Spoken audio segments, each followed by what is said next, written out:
तो in the last class we are discussing alkyl halide, right. तो alkyl halide में क्या है कि हमने बेसिकली जो है कुछ चीज़ों पे जो डिस्कशन कर लिया था और कुछ बाकी जो है डिस्कशन हमारा जो है उसको भी हम जो है कवर अप करेंगे with the help of questions. Okay, तो जैसे एलिमिनेशन रिएक्शंस में जो है अगर हम बात करें तो और भी एलिमिनेशंस के टाइप्स हैं। जैसे एलिमिनेशंस में अगर हम बात करें तो this is another reactions which is associated with the elimination, और एक्चुअल में जो है इसको हम इसलिए यहाँ पे इंक्लूड किए हैं, हम इसको जो है एल्कीन में भी स्टडी कर सकते थे, but we are not study this particular part in the alkene. Basically we have write this particular part here, और यहाँ पे लिखने का जो एक बेसिक इंटेंशन था, ओके, और जो एक बेसिक रीजन भी था वो ये था कि ये जो पर्टिकुलर जो है क्वेश्चन है या ये जो पर्टिकुलर जो है रिएक्शन है, ओके, ये रिएक्शन को जो है हम जानते हैं कोपे एलिमिनेशन के नाम से। मतलब this reaction is known as Cope elimination. ये टर्सरी एमाइन ऑक्साइड है, और ये जो हमारा कोपे एलिमिनेशन है इसकी अगर हम बात करेंगे तो इसमें जो है हमें बेसिकली फॉर्मेशन करना है किसका, तो हमें फॉर्मेशन करना है एल्कीन का, और उसी पे हमें बात करनी है कि किस तरीके से जो है एल्कीन का फॉर्मेशन होगा। ओके, तो लेट्स प्रोसीड दिस पर्टिकुलर। तो कोपे एलिमिनेशन की बात करते हैं। तो कोपे एलिमिनेशन जो है उसमें सबसे पहले आपको इस चीज़ का ध्यान रखना होगा कि जो कोपे एलिमिनेशन है it is a syn elimination. First of all you have to understand that कि इट इज़ 1-2 एलिमिनेशन। हालांकि ये सारे जो स्पेशल करेक्टरिस्टिक्स हैं, पॉइंट्स हैं, ये तो हम लिखेंगे ही, but before that let me give an example. यहाँ पे जैसे इसी एग्जाम्पल्स में जो है सबसे पहले आप ये ध्यान दो कि हम एक टर्सरी एमाइन को जो है हम लेंगे। तो ये एक टर्सरी एमाइन है, और इस टर्सरी एमाइन का जो है हम रिएक्शन कराएंगे किसी पर एसिड के साथ। तो अगर हम इसको किसी पर एसिड के साथ हीट करते हैं तो पर एसिड के साथ हीट करने पर जो है basically it is going to form this particular outcome. तो इस आउटकम का फॉर्मेशन करेगा ये, मतलब इसका ऑक्सीडेशन होगा, ये टर्शियरी एमाइन ऑक्साइड का जो है फॉर्मेशन होगा।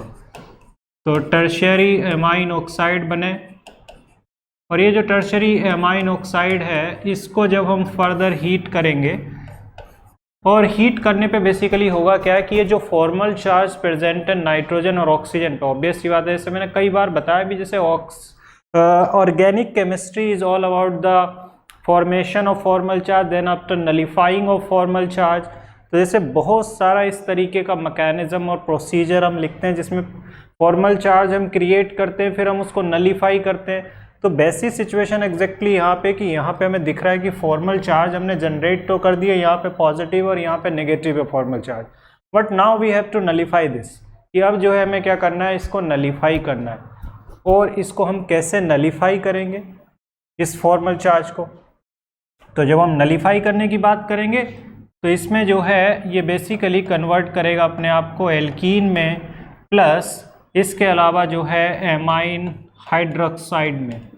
तो यहाँ पे जो है ये बेसिकली जो है इन दो प्रोडक्ट में जो है कन्वर्ट होगा, और इसी स्टेप को हम बोलते हैं कोपे एलिमिनेशन। अब ये जो कोपे एलिमिनेशन है इसका मैकेनिज्म किस तरीके का होगा और कैसे जो है ये प्रोसीड करेगा, इस पे अगर हम बात करें तो let me write the proper way so we can easily understand this. तो यहाँ पे जो है नाइट्रोजन और ऑक्सीजन दोनों जो अपने आप को नलिफाई करना चाहते हैं, तो ऑब्वियस सी बात है यहाँ पे नलिफाई करने का तरीका आप इसको ध्यान से ऑब्जर्व कर लीजिए कि ऑक्सीजन जो है ये H+ आयन एक्सट्रैक्ट करेगा with in the same molecule, उसी मॉलिक्यूल में जो है ये H+ आयन का एक्सट्रैक्शन कर रहा है, और यहाँ पे इसके फॉर्मल चार्ज को नलिफाई करने के लिए इस बॉन्ड को जो है इस डायरेक्शन में हमें ब्रेक करना होगा, और ऑब्वियस सी बात है कि ये हाइड्रोजन अपने इलेक्ट्रॉन पेयर जो है डोनेट करके जाएगा। तो ये एक जो है you can simply say that कि एक साइक्लिक ट्रांजिशन टाइप का फॉर्मेशन हो रहा है, और इस साइक्लिक ट्रांजिशन में you can simply say that कि जिस तरफ से H+ का इलिमिनेशन हो रहा है उसी तरफ से नाइट्रोजन वाले पार्ट का भी इलिमिनेशन हो रहा है। इनफैक्ट इनका सेम साइड पे होना बहुत ही नेसेसरी है, क्योंकि अगर ये सेम साइड पे होंगे तभी ये O- इस H+ आयन को एक्सट्रैक्ट कर सकता है। तो डेफिनेट सी बात है कि इनका सेम साइड पे होना जो है बहुत ही जो है नेसेसरी है, और जो हमें यहाँ पे दिख भी रहा है।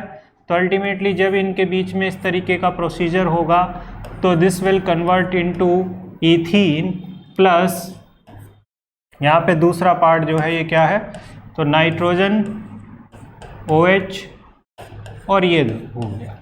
ओके, तो ये हमें क्लियरली दिख रहा है कि इस तरीके की सिचुएशन है। तो ऑब्वियस सी बात है कि जिस कार्बन की हम बात कर रहे हैं नाइट्रोजन के साथ H+ देने में, वो कार्बन जो है डेफिनेटली जो है उसके पास जो हाइड्रोजन है वो सिन हाइड्रोजन होना चाहिए with respect to this group, और अगर सिन हाइड्रोजन नहीं है तो डेफिनेटली वो जो है फिर इस पर्टिकुलर रिएक्शन में पार्टिसिपेट नहीं कर सकता, क्योंकि हमें प्रोडक्ट से पहले पाथ पे फोकस करना, और पाथ क्या है, सिन एलिमिनेशन है। तो यहाँ पे हम इसके बारे में क्या लिखेंगे कि ये 1-2 एलिमिनेशन है, ठीक है। पहली बात तो ये इट इज़ 1-2 एलिमिनेशन। दूसरा जो इम्पोर्टेंट बात है इट इज़ सिन एलिमिनेशन, तो सिन एलिमिनेशन है ये। ओके, नेक्स्ट पॉइंट ये है कि यहाँ पे अगर हम स्पेशियल ओरिएंटेशन के पॉइंट से कोई स्पेसिफिक बात करते हैं तो ऐसे रिएक्शंस को हम बोलते हैं stereo specific reaction for the simple understanding. तो यहाँ पे जो है हम इसको बोलेंगे ये जो है किस टाइप की रिएक्शन है, स्टीरियो स्पेसिफिक रिएक्शन। तो ये एक स्टीरियो स्पेसिफिक रिएक्शन है, ये हमें यहाँ से क्लियर हो जा रहा है, राइट। तो ये सारी बातें जो है जब क्लियर हो जा रही हैं तो अब अल्टीमेटली आपको जो है आंसर देना है इस क्वेश्चन का।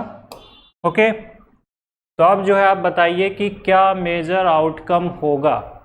कॉपे एलिमिनेशन है ये, तो what should be the answer of this particular question. Okay, तो जस्ट आंसर मी क्विकली कि what will be the answer of this question. इस क्वेश्चन का आंसर क्या होने वाला है।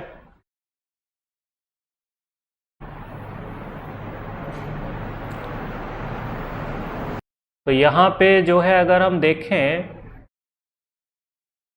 इसको, तो इस कार्बन के पास तो जो है हाइड्रोजन है नहीं, जहाँ तक मुझे दिख रहा है क्लियरली, क्योंकि ये वाला हाइड्रोजन जो है डेफिनेटली क्या होगा, सिन नहीं होगा। ये दोनों एक दूसरे के, क्योंकि ये सिन है, CH3 सिन पोजीशन है। तो ऑब्वियस सी बात है कि यहाँ पे इस तरफ तो डबल बॉन्ड नहीं आ सकता, मतलब कि ये आंसर तो हो ही नहीं सकता, ये तो हो नहीं सकता, ये तो क्लियर है।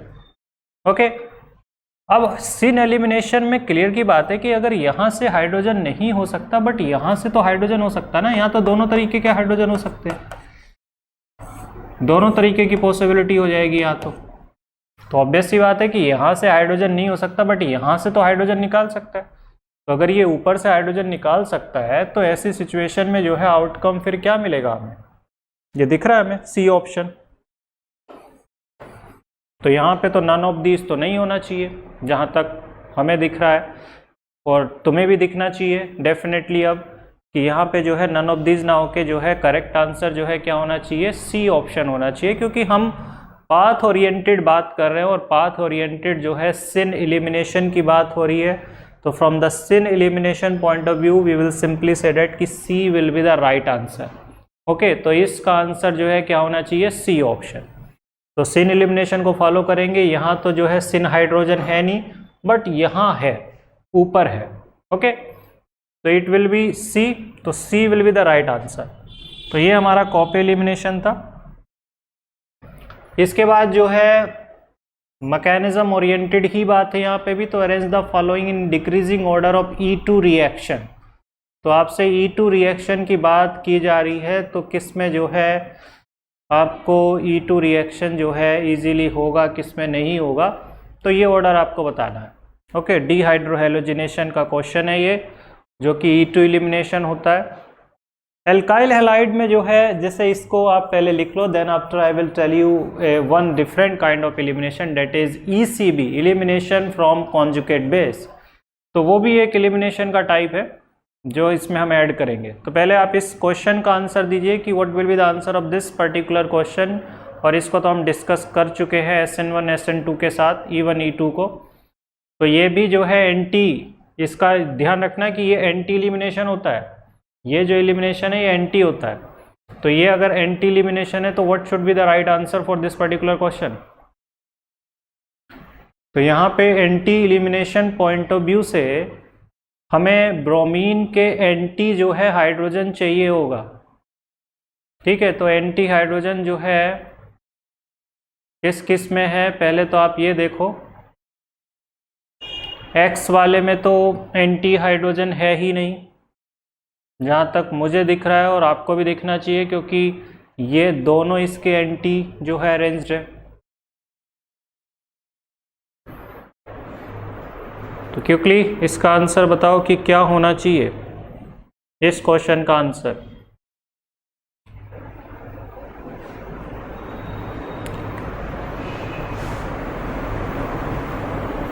तो यहाँ पे तो एंटी हाइड्रोजन है नहीं X में, ठीक है। इसमें दोनों के साथ एंटी हाइड्रोजन है, और इसमें जो है सिर्फ एक के पास ही एंटी हाइड्रोजन है, नीचे वाले के। तो ऑब्वियस सी बात है कि यहाँ जो है ऑर्डर प्रिडिक्ट करना बहुत ही सिंपल और इजी है। तो अगर ऑर्डर प्रिडिक्ट करना बहुत सिंपल और इजी है तो डेफिनेट सी बात है कि हमारा ऑर्डर जो है यहाँ पे क्या हो जाएगा, सबसे ज़्यादा जो है रिएक्टिव हो जाएगा Z, देन आफ्टर Y, फिर उसके बाद X। तो इट मीन्स जो है यहाँ पे D will be the right option, okay, कि D जो है क्या होगा, सही होगा, क्योंकि इनके पास एंटी हाइड्रोजन ही नहीं है। इसके पास एंटी हाइड्रोजन है इस पोजीशन पे, राइट, यहाँ पे एंटी हाइड्रोजन है, और यहाँ पे दोनों तरफ एंटी हाइड्रोजन है, इसके पास भी है और इसके पास भी है।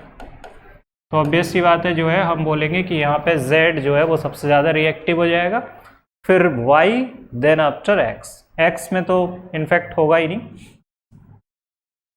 इसके बाद जो है हम बात करते हैं नेक्स्ट क्वेश्चन की।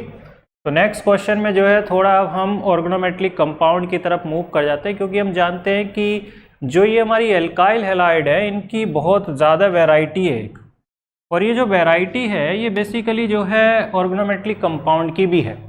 लेकिन हाँ, इससे पहले जैसे मैंने बोला था कि हम ECB को भी बताएंगे, तो ECB जो है जैसे इसका नाम है, इसको हम बोलते हैं एलिमिनेशन फ्रॉम कॉन्जुगेट बेस। इसको जो है हम क्या बोलते हैं, एलिमिनेशन फ्रॉम कॉन्जुगेट बेस। तो एलिमिनेशन फ्रॉम कॉन्जुगेट बेस, तो किस तरीके से जो है हम इसको एक्सप्लेन करेंगे एलिमिनेशन फ्रॉम कॉन्जुगेट बेस को, और क्या एग्जैक्टली जो है इसमें हमें हेल्प मिलेगी। तो ये भी एक 1-2 टाइप का एलिमिनेशन है, लेकिन इसमें जो है थोड़ा सा चीज़ें डिफरेंट है। डिफरेंट कैसे, कि let's suppose that we are talking about this, कि हम इसकी बात कर रहे हैं, ओके। तो यहाँ पे क्या है कि फ्लोरीन जो है वो वर्स्ट लिविंग ग्रुप है, ये इजीली जो है नहीं निकलता है। तो अगर फ्लोरीन एक वर्स्ट लिविंग ग्रुप है तो डेफिनेट सी बात है कि यहाँ पे फ्लोरीन जो है वो पहले नहीं निकलेगा, यहाँ पे उल्टा होता है, यहाँ पे फ्लोरीन जो है वो सबसे बाद में निकलता है। तो फ्लोरीन अगर सबसे बाद में निकलेगा इट मीन्स पहले हाइड्रोजन निकलेगा फिर फ्लोरीन निकलेगा। तो जो भी हमने बेस लिया होगा, ठीक है, एलिमिनेशन के लिए, वो बेस क्या है कि पहले हाइड्रोजन एक्सट्रैक्ट करेगा। अब हाइड्रोजन में आप ध्यान दो कि आपके पास 2 पॉसिबिलिटीज़ हैं। ये 2 टाइप के हाइड्रोजन है जिसको आप निकाल सकते हो, क्योंकि दोनों ही इसके रिलेटिव जो है सेकंड पोजीशन पे है फ्लोरीन के। अब इन दोनों हाइड्रोजन में से किस हाइड्रोजन को निकालना जो है हम ज़्यादा प्रेफर करेंगे। तो ऑब्वियस सी बात है कि यहाँ पे जो है ये हाइड्रोजन ज़्यादा एसिडिक है, तो ये जो बेस है इस हाइड्रोजन को निकाल लेगा। तो अगर ये इस हाइड्रोजन को निकालेगा तो डेफिनेट सी बात है कि ये जो है इसको कन्वर्ट करेगा किस में, इस कॉन्जुगेट बेस में। तो यहाँ पे सिचुएशन यही होती है कि पहले कॉन्जुगेट बेस बनता है, कि फ्लोरीन के निकलने के लिए हमें फोर्सफुली पहले उसको किस में कन्वर्ट करना होता है, कॉन्जुगेट बेस में। Then after to nullify this charge fluorine will eliminate from here, तब फ्लोरीन निकलेगा और तब जो है इसमें फॉर्मेशन होगा किसका, एल्कीन का। तो अगर हमारा लिविंग ग्रुप बेटर ना हो, लिविंग ग्रुप जो है अगर अच्छा नहीं हो, जैसे फ्लोरीन है, इवन OR हो, मतलब कॉन्जुगेट बेस ऑफ एल्कोहल हो, तो इस तरीके के जो है लीविंग ग्रुप में क्या करते हैं कि हम जो है पहले कॉन्जुगेट बेस बनाते हैं, उसके बाद जो है उनको एलिमिनेट करते हैं फोर्सफुली। तो ऐसी सिचुएशन में जो है बेसिकली हमें देखने को मिलता है कि लेस सब्स्टिट्यूटेड एल्कीन का फॉर्मेशन होता है। तो लेस सब्स्टिट्यूटेड एल्कीन जो है वो मेजर प्रोडक्ट होगा। ओके, मतलब होफमैन के अकॉर्डिंग जो है हमें मिलेगा आउटकम। तो ये एक सिचुएशन है। हाँ, वी आर डीलिंग विद, जैसे हम डिस्कशन बेसिकली कर रहे थे किसका, ऑर्गेनोमेटेलिक सब्सटेंसेस का, तो उस पर हम बात कर लेते हैं। इसको आपको ध्यान रखना है, this is ECB, elimination from conjugate base, जिसको हम डिस्कस कर रहे थे। अब देखो ऑर्गेनोमेटेलिक सब्सटेंसेस की बात कर रहे थे, तो उसमें जैसे अगर हम बात करें कि अगर हम एल्काइल हैलाइड को रिएक्ट कराएंगे मैग्नीशियम के साथ, तो मैग्नीशियम के साथ जो है इनर्ट मीडियम में ये जो है बेसिकली एक ऑर्गेनोमेटेलिक कंपाउंड का फॉर्मेशन करता है जो होता है RGMs, RMGX, जिसको हम क्या बोलते हैं, Grignard reagent. And we know that कि it is a quite famous reagent. तो ग्रिग्नार्ड रिएजेंट है ये। और ग्रिग्नार्ड रिएजेंट की अगर हम बात करें तो इससे जो है ऑलमोस्ट आप काफ़ी सारी चीज़ें प्रिपेयर कर सकते हैं। इनफैक्ट इससे आप मतलब ऑलमोस्ट सारे ऑर्गेनिक कंपाउंड बना सकते हैं, ठीक है। एल्केन, एल्कीन और जितने भी हैं लगभग सब इससे जो है प्रिपेयर किए जा सकते हैं। और बेसिकली जो है ये R जो है जो कि मेटल से कनेक्टेड है, तो इसको जो है आप R- के जैसा ट्रीट करोगे और बेसिकली जो है ये कार्बा एनायन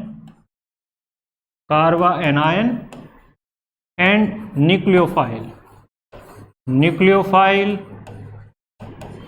एंड बेस, ये सारे जो है रूप में आप इसका यूटिलाइजेशन कर सकते हो। It will depend on the conditions कि कार्बन के ऊपर नेगेटिव चार्ज है तो you can treat it as a carbon anion, nucleophile and base, ठीक है। ये सारी चीज़ें जो है इसमें आप ऐड ऑन कर सकते हैं और इसके अकॉर्डिंग जो है इसको यूज कर सकते हैं। अब देखो सिंपल सी बात है कि इन जनरल जो है ये बहुत ही पावरफुल बेस है, और अगर ये बहुत पावरफुल बेस है तो ये किसी से भी जो है H+ आयन निकाल लेगा, किसी से भी निकाल लेगा। कि जब हम इसके बेसिक नेचर की बात करेंगे तो by basic nature it is very powerful base. तो अगर ये बहुत ज़्यादा पावरफुल बेस है तो ये किसी से भी प्रोटॉन निकाल लेगा।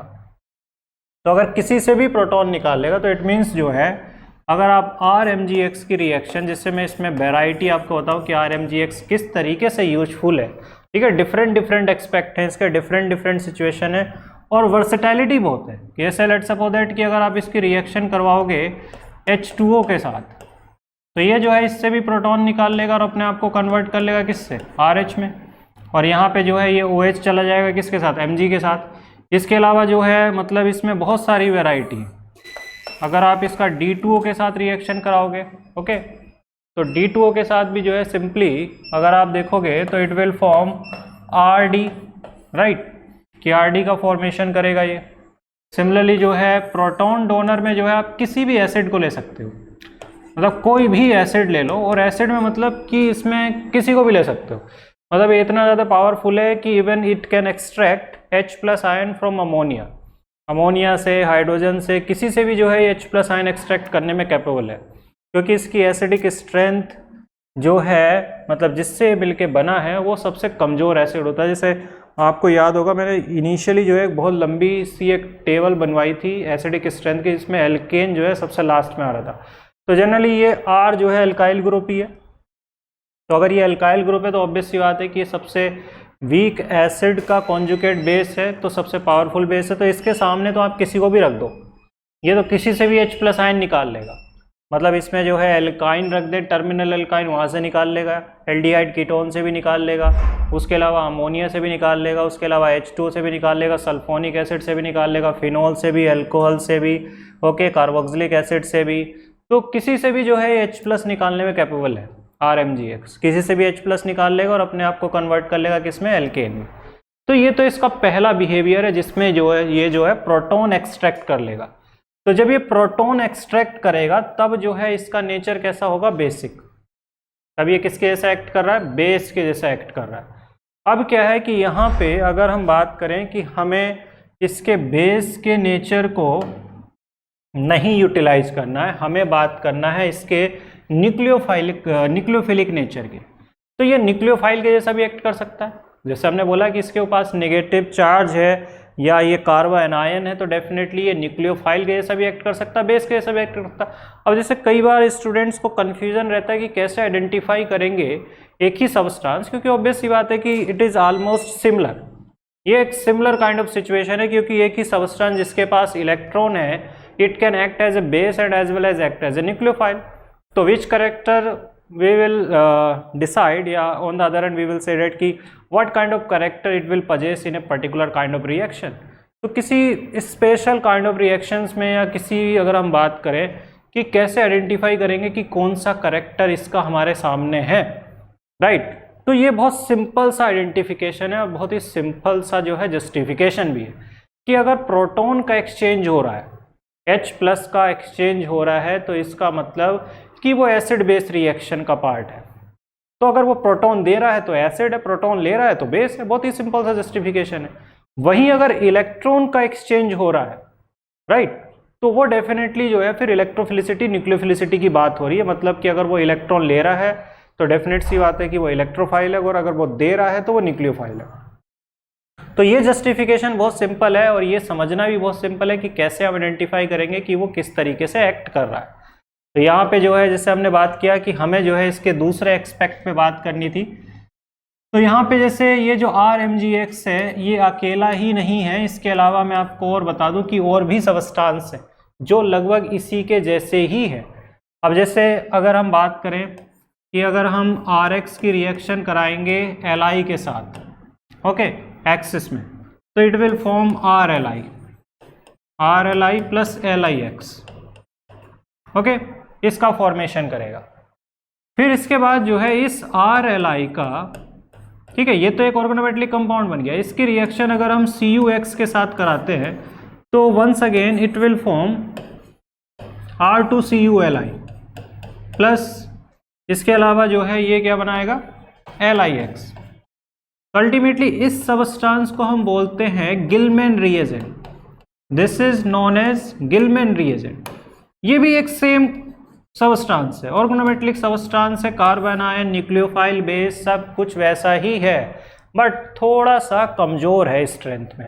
जैसे अगर हम इसमें पावर की बात करें तो RLi सबसे ज़्यादा पावरफुल है, ये मेटल की एक्टिविटी के बेसिस पे हम बोल रहे हैं। उसके बाद RMgX हैं, ये ऑलमोस्ट जो है कंपेरेबल हैं, ओके।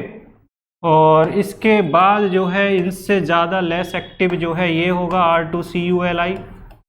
ये जो है इनकी स्ट्रेंथ है, स्ट्रेंथ का ऑर्डर है ये। तो आप यहाँ से क्लियरली देख सकते हैं कि इसको कैसे बनाएंगे, इसको कैसे बनाएंगे, और इसको बनाने का तरीका तो मैं बता ही चुका हूँ। इसके अलावा जैसे और भी ऑर्गेनोमेटेलिक कंपाउंड जो है प्रिपरेशन किया जा सकते हैं, जैसे फॉर एग्जांपल सब एल्काइल हैलाइड से बनाए जा सकते हैं। जैसे जिंक के साथ अगर हम रिएक्शन कराएं तो R2Zn बना सकते हैं। सिमिलरली Pb के साथ भी बना सकते हैं, कैडमियम के साथ भी बना सकते हैं, मतलब वेराइटीज़ हैं। और इन सारी वेराइटीज़ को एल्काइल हैलाइड से ही प्रिपेयर किया जाता है, सबको एल्काइल हैलाइड से ही प्रिपेयर किया जाता है। और इसमें जो है जितनी ज़्यादा एक्टिव मेटल होगी उतना ज़्यादा उसकी स्ट्रेंथ होगी, एज ए बेस भी और एज ए न्यूक्लियोफाइल भी। तो ऑब्वियस सी बात है कि बेसिक करेक्टर में ये सबका बिहेवियर सेम है। प्रोटॉन एक्सट्रैक्ट करने में सब के सब क्या है, ठीक है, बहुत ज़्यादा कैपेबल होते हैं, या आसानी से प्रोटॉन एक्सट्रैक्ट कर लेते हैं, लगभग मैक्सिमम सब्सटेंसेस से निकाल लेते हैं। दूसरी बात ये कि जैसे मैंने बोला प्रोटॉन के एक्सचेंज में इन्वॉल्व है, तो डेफिनेटली ये कैसे एक्ट कर रहे हैं, ये फिर एक्ट कर रहे हैं किसके जैसा, बेस के जैसा। लेकिन अगर ये इन्वॉल्व है किस में, अगर ये इन्वॉल्व है इलेक्ट्रॉन के एक्सचेंज में, तो डेफिनेटली फिर ये न्यूक्लियोफाइल की बात हो रही है। तो न्यूक्लियोफिलिक करेक्टर कैसे होगा वो हमें बात करनी है। तो वो अगला चैप्टर जो हमें डिस्कस करना उससे भी इंस्पायर्ड है ये, वो वाला पार्ट। तो उसमें जब हम इंस्पिरेशंस की बात करते हैं तो जैसे हम एल्डिहाइड और कीटोन, ओके, जैसे कोई हमारा सब्सटेंस है एल्डिहाइड और कीटोन, उसकी रिएक्शन अगर हम RMgX से कराएंगे, मैं लिखूंगा एक के लिए, लेकिन आपको बाकी पे उसको जो है जनरलाइज करके समझना होगा कि जैसे ये R का बिहेवियर इसमें इसके लिए दिख रहा है, वैसा ही R2CuLi में भी होगा, सिमिलरली जो है RLi में भी होगा। तो यहाँ पे जो है ये जो कार्बो एनायन के जैसा, न्यूक्लियोफाइल के जैसा ये एक्ट करेगा, ये इस पर अटैक करेगा, ये इसको ऊपर की तरफ शिफ्ट करेगा, तो ultimately it will form this और यहाँ पे जो है इसके बाद हम कोई भी सबस्टांस जो इसको प्रोटॉन दे दे, ठीक है, H3O+ ले लेंगे और ये इसको अल्कोहल में कन्वर्ट कर देगा। ओके, तो ये अल्कोहल बनाने में काम आता है। सिमिलरली जो है यू कैन यूज़ RLI, कि आप जो है RLI का भी यूज कर सकते हो। RLI भी जो है इसमें प्रिपरेशन कर देगा। देन आफ्टर जो है अगर हम बात करें यहाँ पे कि एल्डिहाइड कीटोन के अलावा एसिड क्लोराइड से अगर आप रिएक्शन कराते हो, तो एसिड क्लोराइड के साथ जब रिएक्शन होती है तो पहले जब आप इसका रिएक्शन कराओगे तो पहले तो आपको जो है सिंपली आप इसमें करोगे कि नेगेटिव चार्ज आपने जनरेट कर दिया, बट लेटर ऑन क्या है कि यहाँ पे हमारे पास एक एडवांटेज है, और एडवांटेज ये है कि हम कार्बन ऑक्सीजन डबल बॉन्ड को यहाँ रीस्टोर कर सकते हैं, क्योंकि Cl- is a good leaving group. कर सकते हैं तो हम कर देंगे, तो यहाँ इसको निकाल देंगे, तो ये जो है कन्वर्ट हो जाएगा शुरुआत में इसमें। फिर ये अगेन फिर से एल्डिहाइड और कीटोन बन गया, तो ये फिर से रिएक्ट कर सकता है। तो फिर से जब ये रिएक्ट करेगा इनके साथ, तो ऑब्वियस सी बात है कि ये जो है कन्वर्ट हो जाएगा किस में, टर्सरी अल्कोहल में। तो यहाँ तो फिक्स है सिचुएशन कि अगर हम एसिड क्लोराइड लेंगे तो हम जो है कहाँ पे जाके रुकेंगे, टर्शियरी अल्कोहल पे। और ऑब्वियस सी बात है कि दो एल्काइल ग्रुप जो है ये कहाँ से आएंगे, ऑर्गेनोमेटलिक कंपाउंड से। जिस भी ऑर्गेनोमेटलिक कंपाउंड को हमने लिया होगा उसके होंगे। तो ये तो एसिड क्लोराइड के साथ इसकी रिएक्शन का बिहेवियर है। तो ऑब्वियस सी बात है कि अगर हम इसमें इनको इस तरीके से ट्रीट कर सकते हैं या रिएक्ट कर सकते हैं, तो इसके अलावा और भी सबस्टांसेस हैं। तो और भी सबस्टांसेस की अगर हम बात करें तो उसमें जो है अगर हम बात करें इसकी एनहाइड्राइड की, तो एनहाइड्राइड भी रिएक्ट कर सकता है RMgX के साथ। तो यहाँ पे भी सिंपल सी सिचुएशन है कि इसका जो है 2 मोल जो है रिएक्ट करेगा, और 2 मोल रिएक्ट करेगा तो ऑब्वियस सी बात है कि पहले रिएक्ट किया, यहाँ से लीविंग ग्रुप जो है निकाल देंगे। पहले यहाँ गया तो इसको यहाँ से निकाल देंगे, फिर उसके बाद जो है अल्टीमेटली फिर से रिएक्ट करेगा कीटोन बनने के बाद। तो यहाँ पे भी एट लास्ट जो है टर्शियरी अल्कोहल का ही फॉर्मेशन होगा।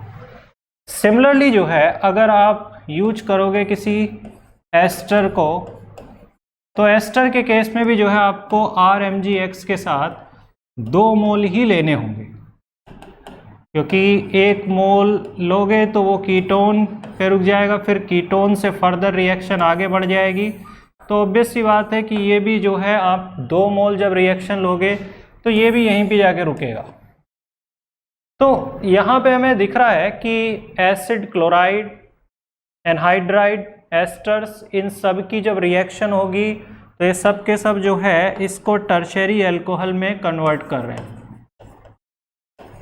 अब पॉइंट ये है कि रिएक्टिविटी जो है किसकी ज़्यादा होगी, aldehyde, ketone, acid chloride, anhydride और ये एस्टर्स हैं। तो इसमें जो है रिएक्टिविटी की जो है हम क्या बात करते हैं, तो हमें क्या है कि रिएक्टिविटी को जो है स्टडी करने से पहले जैसे एल्डिहाइड और कीटोन को ज़रा ध्यान से देख लेते हैं कि एल्डिहाइड और कीटोन में क्या सिमिलरिटीज़ और डिससिमिलरिटीज़ हैं। तो जैसे ये हमारे पास है, ओके,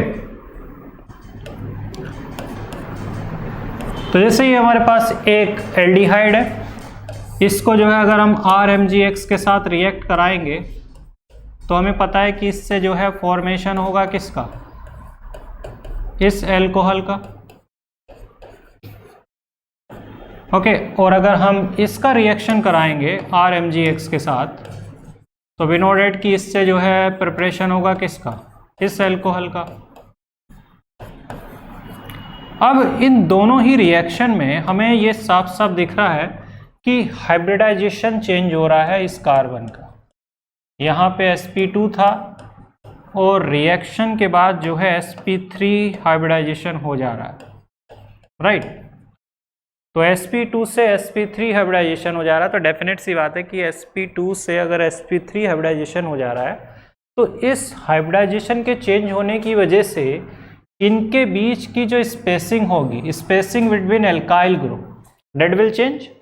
ऑब्वियस सी बात है कि स्पेसिंग चेंज हो जाएगी, स्पेसिंग चेंज हो जाएगी और चेंज में हम क्या बोलेंगे, घट जाएगी, क्योंकि 120 डिग्री से ये जो एंगल था इन दोनों के बीच में जो है अब कितना आ गया, 109 डिग्री 28 मिनट, ये ज़्यादा क्लोज आ गए। अब अगर ये ज़्यादा क्लोज आ गए तो स्टेरिक हिंड्रेंस क्या है, बढ़ जाएगा, और स्टेरिक हिंड्रेंस बढ़ जाएगा तो ये इस एडिशन प्रोडक्ट को क्या है, थोड़ा अनस्टेबल बना देगा। तो ये सिचुएशन हम देखते हैं और इस सिचुएशन के बेसिस पे ही हम ये बोलते हैं कि यहाँ पे इस हाइड्रोजन जो कि छोटा ग्रुप है, इसके होने की वजह से स्टेरिक हिंड्रेंस क्या है, कम रहता है, और स्टेरिक हिंड्रेंस अगर कम रहता है तो वी विल सिंपली से डेट कि एडिशन में जो है कौन ज़्यादा रिएक्टिव होगा, स्टेरिकली। तो स्टेरिकली जो है एल्डिहाइड की रिएक्टिविटी कीटोन से क्या ज़्यादा होगी, ये हमें यहाँ से दिख रहा है। दूसरी चीज़ कि ये जो कार्बन है ये इलेक्ट्रॉन डेफिशिएंट है, ये इलेक्ट्रोफिलिक सेंटर है, क्योंकि इसके ऊपर कैसा चार्ज है, पार्शियल चार्ज कैसा है, पॉजिटिव। दोनों में अगर हम इलेक्ट्रॉनिकली कंपेयर करें कि किसके ऊपर जो है ज़्यादा पॉजिटिव चार्ज होगा, किसके ऊपर, किसका जो है कार्बन ज़्यादा इलेक्ट्रॉन डेफिशिएंट होगा, तो यहाँ पे भी हम बोलेंगे कि एल्डिहाइड का ज़्यादा इलेक्ट्रॉन डेफिशिएंट है। तो न्यूक्लियोफिलिक एडिशन रिएक्शन में, ठीक है, भले ये जो अल्कोहल का फॉर्मेशन भी हो रहा है, तो यहाँ पे हमें क्लियर कट दिख रहा है कि ये कार्बन जो है, ठीक है, एल्डिहाइड का ज़्यादा इलेक्ट्रॉन डेफिशिएंट है। तो इस यहाँ से भी हमें साफ साफ दिख रहा है कि एल्डिहाइड की रिएक्टिविटी कीटोन से क्या ज़्यादा। अब इन सब में अगर हम बात करें एसिड क्लोराइड की, तो एसिड क्लोराइड में इलेक्ट्रॉन डिफिशिएंसी और भी ज़्यादा होगी, तो इसका मतलब कि एसिड क्लोराइड की रिएक्टिविटी एल्डिहाइड से भी ज़्यादा होगी। बट इसके अलावा जो बाकी हैं, जो कि एनहाइड्राइड और एस्टर्स हैं, तो उसमें आपने ध्यान दिया होगा कि ये जो ऑक्सीजन के लोन पेयर हैं ये रेजोनेंस में इन्वॉल्व हैं, किसके साथ, कार्बन ऑक्सीजन डबल बॉन्ड के साथ। तो रेजोनेंस में अगर ये इन्वॉल्व है तो इसकी वजह से थोड़ी सी इलेक्ट्रॉन डिफिशिएंसी जो है, जो कार्बन की तरफ जो अगर इलेक्ट्रॉन आ रहे हैं तो थोड़े से कम हो जाएगी, और अगर थोड़ी सी कम हो जाएगी तो इसकी वजह से इनकी रिएक्टिविटी इससे कम ली जाएगी। तो यहाँ पे अगर हम रिएक्टिविटी के ऑर्डर की बात करें तो यहाँ पे ग्रिग्नार्ड के साथ जो है, या ऑर्गेनोमेटलिक कंपाउंड के साथ हम ये बोलेंगे कि एसिड क्लोराइड जो है वो ज़्यादा रिएक्टिव होते हैं। उससे बाद में जो है सेकंड नंबर पे आते हैं एल्डिहाइड, फिर आते हैं कीटोन, फिर एनहाइड्राइड, और सबसे बाद में आता है कौन, एस्टर्स। ठीक है, तो एस्टर्स जो है सबसे बाद में आते हैं। और यहाँ पे हमें क्लियर कट दिख रहा है कि इससे टर्शियरी अल्कोहल बनेगा, इससे भी टर्शियरी अल्कोहल बनेगा, इनसे भी, एस्टर से भी और एनहाइड्राइड से भी टर्शियरी अल्कोहल का फॉर्मेशन होगा, और एल्डिहाइड जो है स्पेशली जो है सेकेंडरी अल्कोहल का फॉर्मेशन करता है। तो ये चीज़ जो हमें यहाँ पे देखने को मिलती है। अब क्या है कि सिर्फ इसमें इतनी ही कहानी नहीं है, जैसे ऑर्गेनोमेटलिक जो कंपाउंड है इनकी जो हिस्ट्री है वो बहुत बड़ी है, और इनकी जो रिएक्शंस हैं वो भी बहुत वर्सेटाइल है। सिर्फ इतना ही नहीं, ये बहुत डिफरेंट वे में रिएक्ट करते हैं। अभी तो सिर्फ हम इनका एक एस्पेक्ट देख रहे हैं। तो यहाँ पे क्या है कि ये जो हमारे ऑर्गेनोमेटलिक कंपाउंड है RMgX, इसकी अगर हम बात करेंगे तो इन सबस्टांसेस की जो रिएक्टिविटी है वो और भी सबस्टांसेस से जो है देखने को मिलती है। जैसे अगर हम इनकी रिएक्शन करवाएंगे जो है नाइट्राइल्स के साथ, जैसे हम एल्काइल नाइट्राइल के साथ इनकी रिएक्शन कराएंगे तो बेसिकली जो है after hydrolysis it will result into the formation of ketone. और अगर हम इसको फर्दर RMgX के साथ रिएक्ट करा देंगे तो finally it will leads to the formation of tertiary alcohol. तो यहाँ पे भी नाइट्राइल के साथ भी जो है टर्शियरी अल्कोहल बनेगा, बट यहाँ पे इस चीज़ का ध्यान देना होता है कि यहाँ पे कीटोन जो है वो एक स्टेबल आउटकम है, क्योंकि कीटोन के बाद रिएक्शन जो है, मतलब यहाँ पे ये डायरेक्टली इसकी सिंथेसिस नहीं होती, इसमें जो है हमें हाइड्रोलाइसिस करना पड़ता है। उसमें आप कोई सा भी हाइड्रोलाइसिस चूज कर सकते हो, एसिडिक और बेसिक हाइड्रोलाइसिस, और तब जाके इसका फॉर्मेशन होता है। बाकी में इतना जो है हमें मेहनत नहीं करनी पड़ती, वहाँ पे जो है हमें थोड़ा सा जो है अगर हम देखें तो जैसे ही वहाँ पे कीटोन बन जाते हैं, जैसे ही एस्टर से कीटोन का प्रिपरेशन हो जाता है तो फिर कीटोन डोमिनेट कर जाता है रिएक्शन में, और कीटोन जो है रिएक्शन को आगे की तरफ जब लेके जाएगा तो वो इसको अल्कोहल में कन्वर्ट करने लगता है। तो वो एक अलग तरीके की रिएक्शंस होती है कि उसमें जो है हमें H3O+ की ज़रूरत पहले नहीं पड़ती है, वो एकदम लास्ट में जाके पड़ती है। लेकिन यहाँ पे जो है हमें पहले ही जो है हाइड्रोलाइसिस की ज़रूरत पड़ेगी। तो पहले कीटोन बनेगा, ठीक है, हाइड्रोलाइसिस के बाद, उसके बाद जो है फिर से ग्रिग्नार्ड रिएक्ट करेगा, ओके, तब जाके जो है टर्शियरी अल्कोहल यहाँ पे बनेगा। दूसरी बात ये कि मैं जैसे बोल भी रहा हूँ रिपीटेडली कि मैं सिर्फ एक के लिए लिख रहा हूँ, लेकिन ये जनरलाइज है बाकी सबके लिए कि सबका जो है बिहेवियर इसी तरीके का होगा। अब देखो ये जो ऑर्गेनोमेटेलिक सबस्टांसेज हैं, इनकी रिएक्शंस पॉइंट ऑफ व्यू से क्या है कि ये जो है इलेक्ट्रोफाइल में इसके साथ रिएक्ट कर सकते हैं, इसके साथ रिएक्ट करेंगे तो वापस से किस में कन्वर्ट हो जाएंगे, एल्काइल हैलाइड में और MgX2 में। सिमिलरली जो है अगर हम बात करेंगे RMgX की कि ये जो है CO2 के साथ रिएक्ट करेंगे तो ultimately it will form carboxylic acid, ये कार्बोक्सिलिक एसिड बना सकते हैं। सिमिलरली जो है RMgX को जो है अगर हम रिएक्ट करेंगे SO3 के साथ तो हम इससे सल्फोनिक एसिड बना सकते हैं, ओके। वैसे ही जो है R2CuLi जो कि हमने प्रिपरेशन ऑफ एल्केन में देखा था, RX के साथ अगर रिएक्शन कराएंगे तो हम इससे एल्केन बना सकते हैं। तो बहुत ही वैरायटी है इनकी रिएक्शंस को लेके। अब वैरायटीज़ में जो है सबसे लास्ट पॉइंट पे जो है डिस्कशन कर देते हैं आपके लिए, और उसमें जो है डिस्कशन ये है कि कई बार जो है हमारी सिचुएशन ऐसी रहती है, और इससे हमें एक बात बहुत साफ साफ क्लियर भी हो जाएगी कि ये न्यूक्लियोफाइल है, ये न्यूक्लियोफाइल है, और डेफिनेटली जो है अगर हम बात करें कि डबल बॉन्ड और ट्रिपल बॉन्ड भी जो है न्यूक्लियोफाइल है, तो उनके साथ जो है इनका एडिशन रिएक्शन जनरली नहीं होता, और ये जनरली डबल बॉन्ड जो कार्बन कार्बन होंगे और जो कार्बन कार्बन ट्रिपल बॉन्ड है उन पे कोई खास असर नहीं डालते, इनफैक्ट रिएक्शन भी नहीं होती इनसे।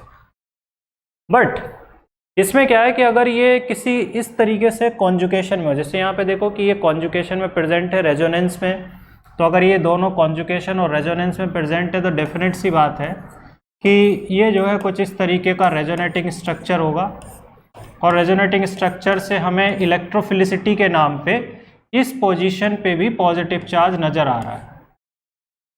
इसका मतलब कि RMgX जैसे इसको अगर हम देख रहे हैं तो यहाँ पे पार्शियल चार्ज पॉजिटिव नज़र आ रहा है। तो RMgX की अगर हम बात करेंगे तो RMgX जो है दोनों तरीक़ों से जो है, मतलब दोनों तरीके से हमारा मतलब है कि अगर हम यहाँ पोजीशन को मार्क कर लें तो 1 2 3 4,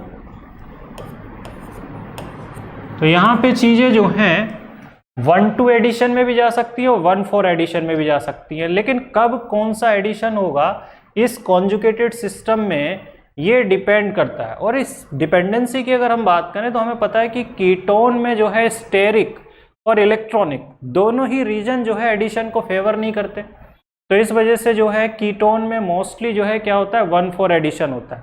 तो 1-4 एडिशन जो है मोस्टली जो है कीटोन के केस में होता है, और एल्डिहाइड के केस में जो है मोस्टली क्या होता है 1-2 एडिशन होता है। अगर 1-4 एडिशन होगा तो 1-4 एडिशन में क्या है, जैसे यही आपका इसके साथ रिएक्शन में गया तो 1-4 एडिशन में जो है आपको ये मिलेगा, और ये जो है टॉटोमराइज होके एट लास्ट जो है फिर से कन्वर्ट हो जाएगा किसमें, इस पर्टिकुलर सब्सटेंस में, ओके। तो ये 1-4 एडिशन के बाद जो है इसमें अपने आप को कन्वर्ट कर लेगा, ठीक है, टॉटोमराइजेशन के बाद। तो इसमें ध्यान रखना कि कीटोन जो है मोस्टली 1-4 एडिशन देते हैं, कीटोन जो है मोस्टली क्या देते हैं 1-4 एडिशन।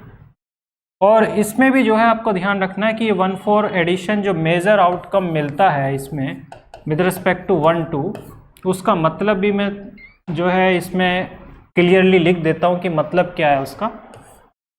तो उसका मतलब ये है कि तो जैसे हमारे पास ये एक स्ट्रक्चर है और इसकी रिएक्शन हम करवा रहे हैं CH3MgX के साथ, ये MgCl के साथ in the first step, in the second step हम जो है इसमें प्रोटोनोलाइसिस कर रहे हैं। तो इसमें जो है जो दो आउटकम बन सकते हैं मैं उनको लिख देता हूँ। तो एक आउटकम तो हमारा ये है कि सब कुछ यहीं पे हो, ओके, डबल बॉन्ड जो है अनअफेक्टेड हो, और दूसरा आउटकम जो है यहाँ बेसिकली जैसे कि आप समझ रहे होंगे कि यहाँ पे जो है CH3 जुड़े और ये जो है टॉटमराइजेशन के बाद ये 1,4 एडिशन, तो ये 1,2 एडिशन है और ये जो है 1,4 एडिशन है।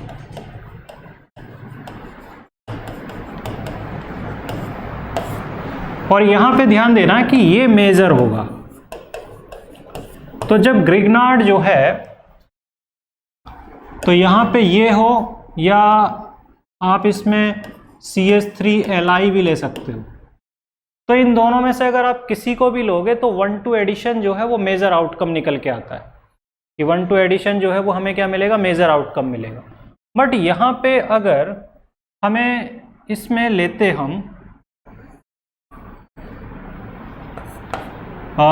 CH3 होल ट्वाइस CuLi इसको लेते, तो ऐसे सिचुएशन में जो है 1,4 मेजर आता इसमें गिलमैन के साथ। और सिमिलरली जो है अगर हम let suppose that pH MgBr लेते तो यहाँ पे भी जो है 1,4 मेजर आएगा, बल्कि ग्रिग्नार्ड अगर हम लेंगे तो बेसिकली कीटोन के साथ जो है हमें थोड़ा बहुत इस तरीके का बिहेवियर देखने को मिलता है। गिलमैन के साथ ये 1,4 देता है, ठीक है, ऑलमोस्ट एक्सक्लूसिवली 1,4 का मतलब है कि ये 1,4 एडिशन देगा जो इसका रेजोनेंस स्टेबलाइज स्ट्रक्चर होगा, जो मैंने यहाँ पे लिख भी दिया है, ये वाला 1,4 एडिशन प्रोडक्ट देगा। और यहाँ पे अगर हम pH MgBr की बात करेंगे तो उसमें ही 1,4 एडिशन होगा। और फाइनल स्ट्रक्चर में अगर प्लॉट करूँ इसमें कि किस तरीके का होगा तो it will be like this, ये 1,4 एडिशन देगा। लेकिन हाँ, ग्रिग्नार्ड अगर छोटा होगा तो 1,2 एडिशन मेजर होगा। RLi के साथ एक्सक्लूसिवली जो है ये क्या देता है, 1,2 एडिशन देता है। तो इस तरीके की सिचुएशन जो है सिर्फ कीटोन के साथ है। एल्डिहाइड के साथ exclusively you can say that कि जब भी इस तरीके का कॉन्जुगेटेड सिस्टम होगा तो वो 1,2 एडिशन ही जो है मेजर आउटकम के रूप में देगा, क्योंकि वहाँ स्टेरिकली इलेक्ट्रॉनिकली कोई प्रॉब्लम नहीं है। ओके, तो ये तो हमारा एक बेसिक जो है लेआउट था कॉन्जुगेटेड सिस्टम को लेके भी कि इस तरीके की सिचुएशन हमें मिलेगी। Okay, let's come back to the questions. और अब जो है आपको क्विकली जो है आंसर्स देने, क्योंकि मैंने सारी थ्योरीज जो है क्लियर कर दी हैं, ठीक है, और इसमें जो है हमने अल्कोहल के भी कुछ पार्ट को कवर अप किया है। तो now you have to tell me कि क्या इनके आंसर्स होंगे, ठीक है। pH MgBr जो है फिनाइल मैग्नीशियम ग्रिग्नार्ड है ये, तो इसमें जो है D2O के साथ रिएक्शन करा रहे हैं, क्या बनेगा। ओके गुड, तो इसमें जो है डी आंसर जो है सही होगा। इसके बाद देखिए कि यहाँ पे जो है हम इसकी बात कर रहे हैं, तो यहाँ पे जो है ऑर्गेनोमेटलिक कंपाउंड बनाना है हमें, तो ये भी बहुत सिंपल है। मैग्नीशियम से Hg का ऑर्गेनोमेटलिक कंपाउंड बनाएंगे, तो मैग्नीशियम से Hg का ऑर्गेनोमेटलिक कंपाउंड बनाएंगे तो क्या बनेगा, दैट्स क्वाइट इजी। यहाँ जो है हम सिंपली क्या बोलेंगे, ये बनेगा, तो X विल बी CH3CH2 का whole twice Hg, so that will be the organometallic compound formed here. Then after, अब हम बात करते हैं इसमें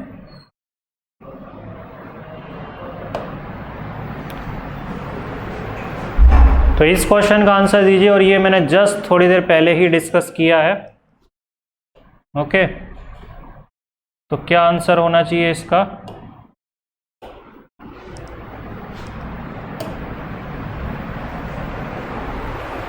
तो 1,2 और 1,4 एडिशन की बात हो रही है। ओके दैट्स गुड, यहाँ पे जो है हम 1,4 एडिशन करेंगे तो ये आंसर इसका आएगा। ओके, अब इसमें देखिए ये भी वंस अगेन उसी टाइप की सिचुएशन है, गिलमैन रिएजेंट की बात हो रही है, तो यहाँ पे जो है हमें क्या मिलेगा, 1,2 या 1,4 एडिशन। तो आंसर तो क्लियर है, बी और सी में से हमें चूज करना है। तो बी और सी में से जो है कौन सा आंसर जो है सही होना चाहिए इन बिटवीन बी एंड सी।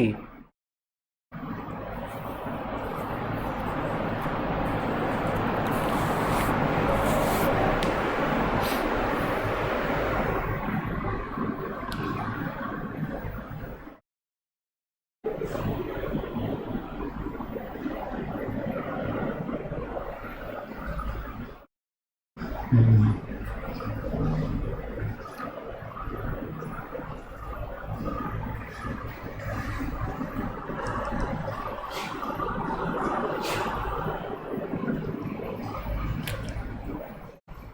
इसमें गिलमैन की बात हो रही है और गिलमैन तो एक्सक्लूसिवली 1/4 ही देता है।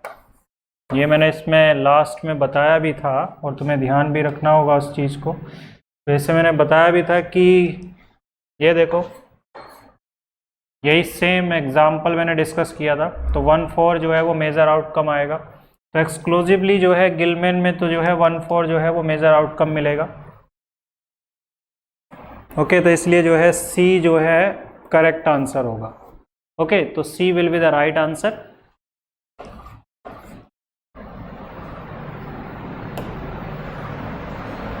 इसके बाद हम बात करते हैं इस क्वेश्चन की। तो इसका जो है आंसर बताओ, क्या आंसर होना चाहिए इसका? 21। तो ये कन्वर्जन टाइप का क्वेश्चन है, थोड़ा सा लेंदी है बट बहुत ज़्यादा लेंदी नहीं है। पहला पार्ट तो यहाँ पे क्लियर ही है। यहाँ पे ग्रिग्नार्ड का फॉर्मेशन इस पोजीशन पे,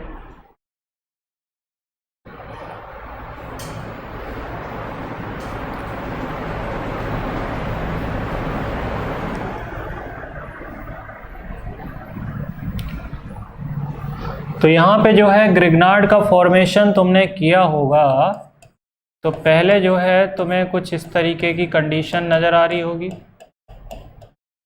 राइट।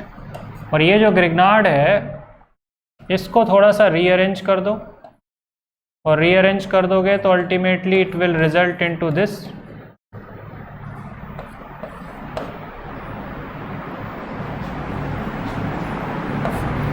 ओके, तो ये जो है इसमें रिजल्ट कर देगा। और इसको जो है अगर आप प्रोटॉन दोगे तो प्रोटॉन देने पर जो है ये कन्वर्ट हो जाएगा किस में, इस पर्टिकुलर जो है एल्कोहल में, एलाइल एल्कोहल में। और एलाइल एल्कोहल का जो है HBr के साथ रिएक्शन करवाना है और पेरोक्साइड की प्रेजेंस में रिएक्शन करवाना है। तो पेरोक्साइड की प्रेजेंस में जो है रिएक्शन करवाएंगे तो ऑब्वियस सी बात है कि एंटी मार्कोनिकोव एडिशन को फॉलो करेगा। तो ये हमें आंसर मिलना चाहिए। ओके, Br जो है सबसे लास्ट कार्बन पे जुड़ना चाहिए, तो डेट्स वाई जो है A will be the right answer. तो यहाँ पे ग्रिग्नार्ड बना, ग्रिग्नार्ड ने जो है जब अपने आप को हीट जब कर रहे हैं तो रीअरेंज किया तो ये इसमें कन्वर्ट हो गया O- में। ओके, रेजोनेंस स्टेबलाइज्ड भी है और 3 की रिंग आसानी से ब्रेक भी हो जाएगी। फिर इसको प्रोटॉन दिया तो एलाइल एल्कोहल बन गया। एलाइल एल्कोहल में डबल बॉन्ड के अक्रॉस जो है जब इसके साथ रिएक्शन कराएंगे तो जो B है that will be this, A option. तो this will be the right answer. इसमें जो है एंटी मार्कोनिकोव एडिशन होगा। ओके, तो इसमें जो है बताना है क्या आंसर होगा। CH3 MgBr के साथ रिएक्शन कर रहे हैं हम, तो what should be the right answer in this particular question, कि यहाँ पे जो है क्या लगता है आपको कि क्या आंसर होना चाहिए इसमें?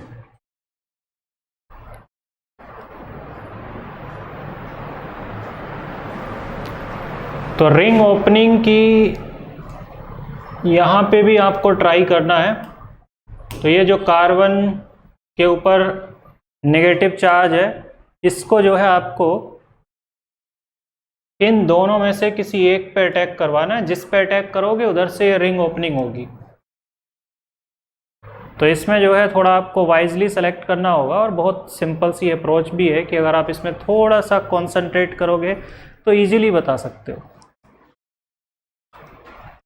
तो ये न्यूक्लियोफाइल है, तो इनमें से जो ज़्यादा इलेक्ट्रोफिलिक होगा उस पर अटैक करेगा। तो कौन ज़्यादा इलेक्ट्रोफिलिक है? ये वाला कार्बन। तो ये इस पर अटैक करेगा और ये डेफिनेटली इसी डायरेक्शन में ब्रेक कर जाएगा। तो इसके बेसिस पे जो है कौन सा आंसर मिलना चाहिए हमें, क्या होना चाहिए राइट आंसर? हमारे पास 4 ऑप्शन है, चारों में से कौन सा दिख रहा है हमें, जिसके बाद जो है आंसर क्लियर हो जाना चाहिए। तो what should be the answer?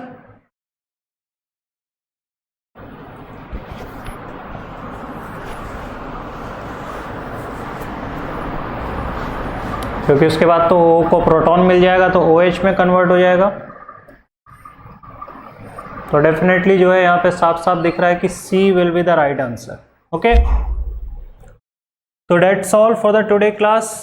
तो इसके बाद जो है अगली क्लास में हम अगले चैप्टर को स्टार्ट करेंगे, अल्कोहल को डिस्कस करेंगे। ओके, तो इसमें भी जैसे हमने कुछ पार्ट डिस्कस कर लिया है अल्कोहल की प्रिपरेशन को लेके, ठीक है। तो इतना ही, इसके बाद जो है हम अगली क्लास में अल्कोहल या नए चैप्टर से जो है स्टार्ट करेंगे।